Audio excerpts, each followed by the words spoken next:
Sebelum kita mulai, saya ingin menanyakan siapa di antara rekan-rekan yang pernah mendengar tentang pentingnya kerahasiaan data pasien?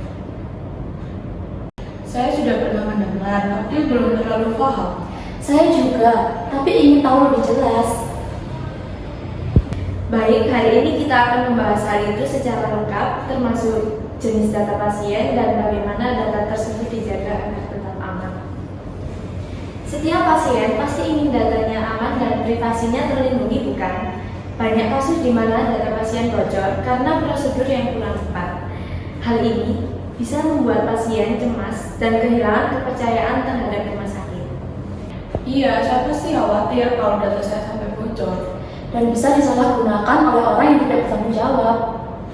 Betul sekali, itulah alasan kenapa kita perlu memahami dan menerapkan kerahasiaan data pasien dengan benar. Kerahasiaan data pasien bukan hanya sekedar aturan, tetapi kebutuhan utama untuk melindungi privasi dan menjaga kepercayaan pasien. Jadi, menjaga data pasien itu penting untuk keselamatan dan kepercayaan ya? Betul, Syafina. Itulah tujuan utama sosialisasi hari ini. Materi yang saya sampaikan hari ini berdasarkan etika profesi, SOP rumah sakit, dan peraturan hukum terkait perlindungan data pasien. Jadi kalau ada pertanyaan, jawabannya memang sudah terstandar ya? Ya, semua informasi yang saya sampaikan sesuai aturan dan praktik yang berlaku.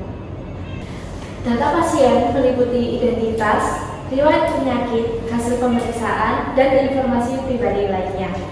Kalau nomor telepon dan alamat pasien termasuk rahasia ya? Ya, semua yang bisa mengidentifikasi pasien wajib dijaga kerahasiaannya. Kalau informasi ini dibagikan ke teman dokter, boleh tidak? Tidak boleh, kecuali untuk kepentingan medis dan dengan izin pasien. Pelanggaran kerahasiaan data bisa menimbulkan sanksi bagi petugas, risiko hukum, dan menurunkan kepercayaan pasien terhadap rumah sakit. Wah, berarti konsekuensinya serius ya? Iya, Syafina, itulah kenapa setiap tenaga kesehatan harus berhati-hati. Beberapa cara menjaga data pasien antara lain tidak membocorkan data, membatasi akses hanya untuk petugas yang berwenang, menyimpan dokumen dengan aman dan menggunakan sistem login yang aman. Kalau komputer di rumah sakit, bagaimana caranya tetap aman? Harus selalu login menggunakan akun resmi dan logout setelah selesai, serta jangan sembarangan mengembalikan password. Kalau dokumen fisik, Disimpan di tempat yang aman, terkunci, dan hanya diakses oleh pasien yang berwenang.